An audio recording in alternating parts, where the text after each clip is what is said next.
शांति शांति शांति। भगवद गीता के एक श्लोक के साथ अपनी बात प्रारंभ करते हैं। छठे अध्याय का 5वां श्लोक। हर श्लोक गीता जी का महत्वपूर्ण है, हर क्षेत्र के लिए। एक दो संकेत गीता जी के आज के इस परिप्रेक्ष्य में, आज की इस जेनेसिस इंटरनेशनल के शुभारंभ के अवसर पर ये बात हम कहने लगे थे, उद्रेक आत्मा आत्मानम ना आत्मानम अवसाद्य। भगवद गीता ने बहुत सीधा सा भाव कहा, एक ही श्लोक के अर्धाले आधे श्लोक में। बच्चों ध्यान से सुनना, ये बात बड़ों के लिए भी है। आधे श्लोक में इतनी अद्भुत बात है, उद्रेक आत्मा आत्मानम ना आत्मानम अवसाद्य। ये पार्थ अपने आप से अपने आप को उठाओ, उत्थान की ओर ले जाओ, पतंग में न गिराओ उसमें। क्योंकि बच्चों सीढ़ी बड़ी होती है, अगर ठीक से चढ़ते हैं तो सीढ़ी माध्यम बनती है छत पर ले जाने की। बनती है या नहीं बनती? छत पर हम सीढ़ी के द्वारा जाते हैं ना। लेकिन अगर ठीक से नहीं चले, मान लो चढ़ रहे हैं ऊपर की ओर, लेकिन ध्यान मोबाइल में है, बातों में है या शरारतों में है, तो बच्चों के लिए, बड़ों का भी हो जाता है कभी कभी। बाइक चलाते हुए मोबाइल, बड़ी कुछ स्थितियां बड़ी गंभीर विचारणीय भी है सामने समाज के लिए, जिसको शिक्षा के साथ साथ बाल्यकाल से ही समझाना आवश्यक है। बाइक चला रहे हैं और बाइक चलाते चलाते मोबाइल, गाड़ी ड्राइव करते करते मोबाइल के नंबर मिला रहे हैं साथ साथ। और कई बार लगता है कि अपने को बचा लो तो बचा लो, नहीं तो बड़ी तो क्या है, मान लो सीढ़ी ही चढ़ रहे हैं, ध्यान मोबाइल में है, पांव फिसल गया तो नीचे गिर गए। अब सोचो कि सीढ़ी ने गिराया या हमारी गलती ने गिराया? जल्दी बताओ, सीढ़ी ने नीचे गिराया या हमारी गलती ने नीचे गिराया? हमारी गलती ने। हम संभल कर नहीं चले इसलिए गिरे और सीढ़ी को पीटने लगे कि तूने मुझे गिरा दिया नीचे। बिल्कुल गलत, क्योंकि सीढ़ी तो छत पर ले जाने के लिए थी। गिरे हैं तो अपनी भूल से गिरे। मनुष्य जीवन जो मिला, अवस्थाएं अलग अलग हैं, वर्ग अलग अलग हो सकते हैं, समाज अलग अलग हो सकते हैं, रहन सहन का ढंग अलग अलग हो सकता है, आकृति अलग अलग हो सकती है, प्रकृति अलग अलग हो सकती है, लेकिन जीवन तो जीवन है ना। जब बात आएगी मनुष्य जीवन, तब तो मनुष्य, उसमें नर और नारी का भेद भी नहीं है। मनुष्य शब्द में, मनुष्य मानव शब्द, वहां नर और नारी तो आगे दो भाव हैं, लेकिन मनुष्य मीन्स मनुष्य, नर हो नारी हो, कोई उसमें मनुष्य शब्द के अंदर कहीं कुछ छोटा बड़ा जाति पाति वर्ग वर्ण कुछ नहीं है। मनुष्य जीवन मिला है, भगवद गीता ने कहा उत्थान के लिए, कुछ अच्छा कर लो, कुछ ऊंचा कर लो। और वो कैसे होगा? वे लक्ष्य अच्छा, एक सूत्र प्रारंभ से रहा है जीवन में और अपनी संस्थाओं के लिए। लक्ष्य अच्छा, भाव सच्चा, विश्वास पक्का, ये तीन शब्द साथ हो। लक्ष्य अच्छा, सभी बच्चे बोले लक्ष्य अच्छा, भाव सच्चा, विश्वास पक्का। ये तीन शब्द जीवन में लेके चलेंगे ना तो उत्थान को कोई रोक नहीं सकता। प्रकृति भी साथ हो जाती है, परिस्थितियां भी साथ निभाने लगती हैं और स्वयं भगवान की कृपा साथ निभाने लगती। लक्ष्य अच्छा, भाव सच्चा, विश्वास पक्का, उत्थान की ओर जीवन जाएगा। अर्जुन को आदर्श रखना चाहिए, दुर्योधन को, अर्जुन को रखना चाहिए। क्यों रखना चाहिए? है जी, लक्ष्य, हाँ लक्ष्य अच्छा रखना चाहिए तो अर्जुन को ही रखना पड़ेगा। और अगर पतन में, बुराइयों में गिरना है तो फिर दुर्योधनी सोच अंदर आ जाएगी तो पतन करवाएगी। देखो, दुर्योधन का कहीं आदर है क्या? जल्दी बताओ, दुर्योधन का कहीं आदर है क्या? फिर से किसी ने दुर्योधन नाम रखा होगा, किसी का क्या? किसी का नाम सुना दुर्योधन? अर्जुन आज भी है या नहीं है? अर्जुन आज भी है, लेकिन दुर्योधन कहीं नहीं दिखेगा। जैसे ए पे नाम निकला, अंश रख लिया, वे पे नाम निकला, वंश रख लिया, लेकिन साथ ही साथ कै पे नाम निकले तो कोई कंस नाम रख लेगा क्या? कंस नाम कोई रख लेगा क्या? बुरे से बुरा व्यक्ति भी क्यों ना हो, कोई कितना नशेड़ी हो, आतंकी हो, कितना किसी स्वयं उलझा हुआ हो, उसको भी कहोगी तेरे यहां पौत्र हुआ है, बड़े का नाम ए पे निकला, अंश रख लिया तूने, अब कै पे निकला है, कंस रख लो, मिलता जुलता। बुरे से बुरा व्यक्ति भी कंस नाम नहीं रखेगा। क्यों? बुराई का प्रतीक। जीवन उत्थान के लिए है, पतन के लिए नहीं। अच्छाई के लिए है, बुराई के लिए नहीं।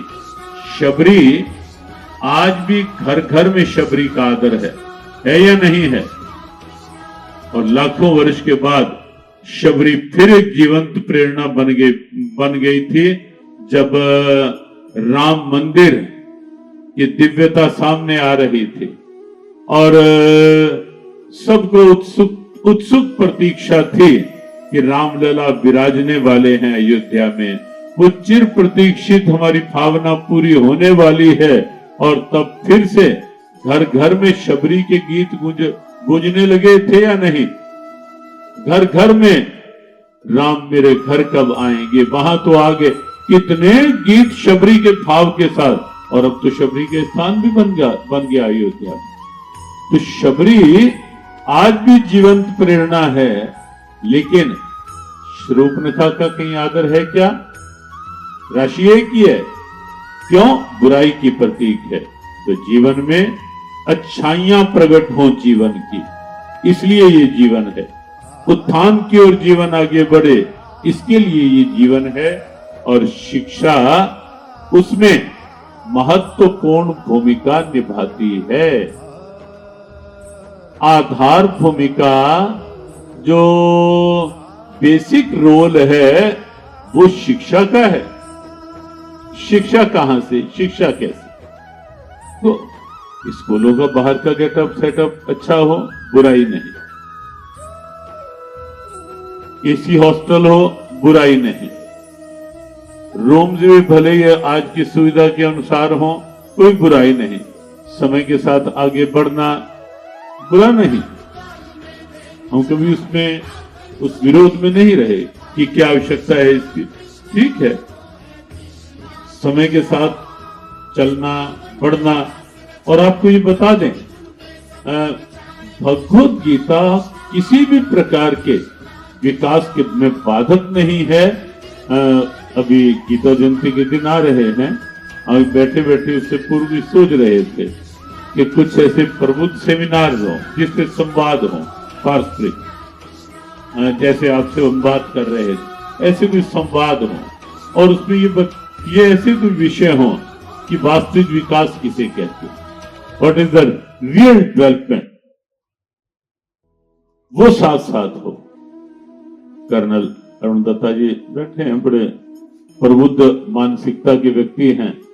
और जैसा जितेंद्र ने बताया कि ये सब जो सेटअप सारा आगे बढ़ा, इसमें बहुत भूमिका कर्नल दत्ता जी की है ही। देखो विचार वही है, विचार यदि सही दिशा में चला गया, भाई गाड़ी का स्टीयरिंग ठीक मोड़ दोगे जिधर जाना है तो गाड़ी उधर चल पड़ेगी या नहीं चल पड़ेगी? जल्दी बताओ, ये बड़ों का विषय। गाड़ी उधर ही चल पड़ेगी या नहीं? वो विचार जीवन रूपी गाड़ी का स्टीयरिंग है। जिधर आपका विचार बन गया, जीवन की गाड़ी वैसे चल पड़ेगी। और विचारों पे प्रभाव होता है संगति का, सोसाइटी का, कंपनी का। कोई अच्छी पुस्तकों की कंपनी हो सकती है, कुछ अच्छे लोगों की कंपनी हो सकती है, सत्संग के रूप में संतों की संगति हो सकती है, जहां से हमें अच्छे विचार मिलते रहें और जीवन की गाड़ी बिल्कुल राइट डायरेक्टेड हो करके लक्ष्य की ओर बढ़े। तो शिक्षा जब कुछ ऐसा रूप लेती है तो निश्चित रूप से केवल वो जीविका उपार्जन, not only to earn the money, केवल धनोपार्जन के लिए वो शिक्षा नहीं रहती। वो शिक्षा जीवनाय न तो जीविकाए का जो हमारा नैतिकता का आदर्श है कि शिक्षा अच्छे जीवन के लिए हो। केवल जीविका भी स्वाभाविक है, लेकिन अच्छे जीवन को लक्ष्य रख करके शिक्षा हो, और वो तभी होगी जब शिक्षा के साथ साथ अच्छे संस्कारों की नींव होगी, राष्ट्रीयता की बात होगी, भारतीयता की बात होगी, आदर्शों की बात होगी, मूल्यों की बात होगी, परंपराओं की बात होगी, आइडियल्स होंगे, मोरल्स होंगे, वैल्यूज होंगे, एथिक्स होंगे। जब ये सब शिक्षा के साथ साथ जुड़े होंगे, तब वो शिक्षा जो होगी वो उद्रेदात्मना आत्मानम उस अवस्था में होगी जो जीवन की अंदर की क्षमताओं को, बस अंतिम बात कह करके कि प्रतिभा कहीं भी हो सकती है। प्रतिभा जो है ना, वो केवल किसी महल या झोपड़ी की मोहताज नहीं हो। आवश्यक नहीं कि अच्छी प्रतिभा केवल अच्छे महलों में से ही निकले। आवश्यक नहीं है कि अच्छी प्रतिभा केवल बाहर के गेटअप सेटअप में से ही निकलेगी। अच्छी प्रतिभाएं गांवों में से बनवा। राम ने शबरी की प्रतिभा को कहां जाकर के खोजा था? कहां जाकर? एक झोपड़ी में बैठी विदुरानी की प्रतिभा, और कृष्ण पहुंच जाते हैं वहां। 8 अंगों से टेढ़े अष्टावक्र विद्वानों की सभा में प्रथम पूज्यता का गौरव पा लेते हैं। इसलिए अब देखेंगे बिल्कुल निर्धन दारिद्रता की स्थिति और ब्रह्म सत्ता को चरणों में बिठा देती है वो प्रतिभा सुदामा के रूप में। उदाहरण आपको देने लगे तो ऐसे ऐसे उदाहरण, छोटी छोटी आयु में यमराज की व्यवस्था बदल डाली। 7 वर्ष के नचिकेता ने मजबूर कर दिया यमराज के सामने खड़े होकर यमराज की व्यवस्थाओं को चुनौती देकर के व्यवस्था परिवर्तन के लिए। ध्रुव ने बड़ी छोटी अवस्था में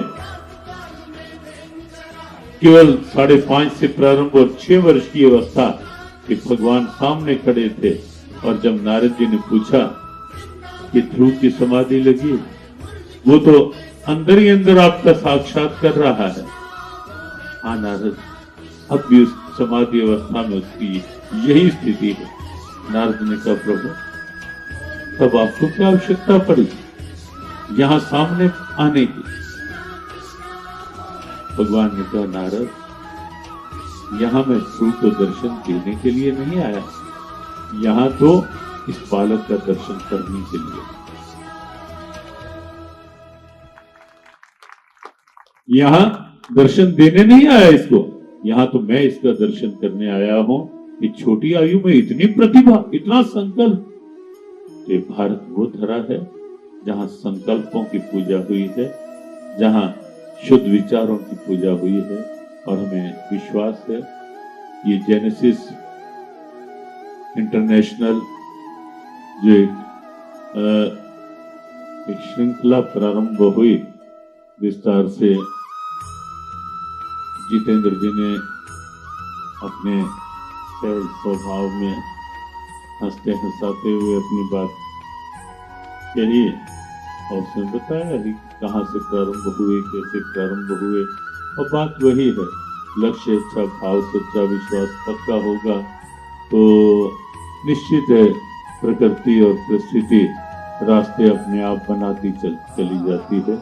रास्ते बनते चले गए और आज बिल्कुल एक ग्रामीण अंचल में और प्रकृति की सुरम्य गोद में यहाँ जेनेसिस इंटरनेशनल का इस रूप में अस्तित्व में आना, आज उसका प्रारंभ होना, ये निश्चित रूप से हमें लगता है कि समय की एक बड़ी आवश्यकता के रूप में ये विचार साकार हो रहा है यहाँ जेनेसिस इंटरनेशनल के रूप में, जहाँ केवल शिक्षा की बात नहीं, जहाँ संस्कारों के साथ साथ बात होगी, पुस्तकीय ज्ञान तो होगा ही, लेकिन उसके साथ साथ जीवन विज्ञान होगा, अच्छे संस्कार होंगे, सकारात्मक रचनात्मक ऊर्जा का संचार होगा।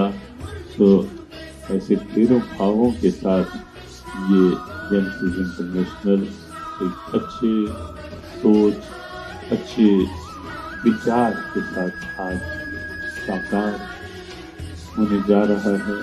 आज उसका प्रारंभ है और विशेष बात ये ग्रामीण अंचल को छूटा हुआ, ग्रामीण स्थितियों को साथ जोड़ करके ये केंद्र बना है और उसमें भी केवल देवियों के लिए, केवल बच्चियों के लिए ये स्कूल बना है।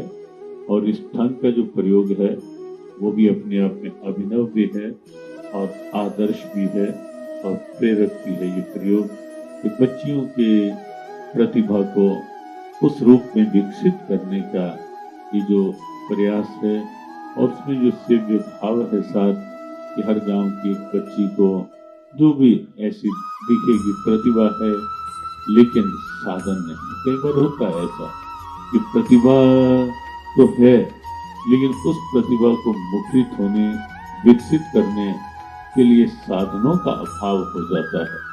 तो निश्चित है कि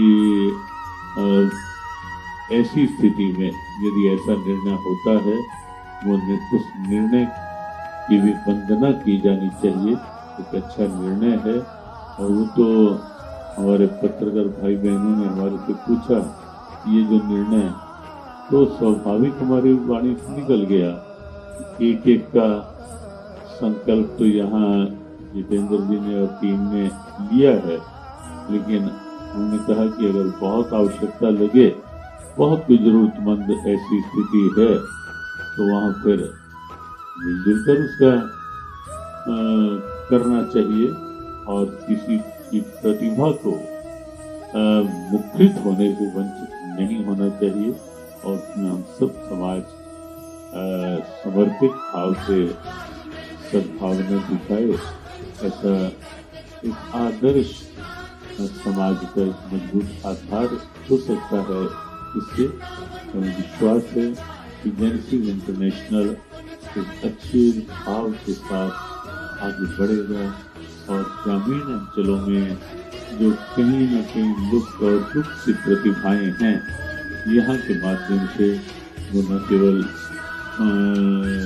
प्रांतीय स्तर बल्कि राष्ट्रीय अंतर्राष्ट्रीय स्तर पर वो प्रतिभाएं एक प्रेरणा बन पाए। ऐसी हृदय से शुभकामना, मंगल कामना आज यहाँ साकार हो रहे जेनेसिस इंटरनेशनल के विचार के लिए जितेंद्र जी, पूरे परिवार और पूरी टीम, अरुणदत्ता, पूरा स्टाफ, सबके लिए बहुत बहुत शुभकामना। प्रार्थना के 3 वाक्य स्वभाव है, उच्चारण करने करवाने का एक बार सब उच्चारण कर लें। मेरे नाथ, मैं आपको भूलूं नहीं, मैं आपको भूलूं नहीं, मेरे नाथ मैं आपसे दूर न रहूं, आप मुझसे दूर न रहें। मेरे नाथ आप अपनी कृपा सदा सब पर बनाए रखें। भगवान की मंगल में कृपा सब पर बनी रहे।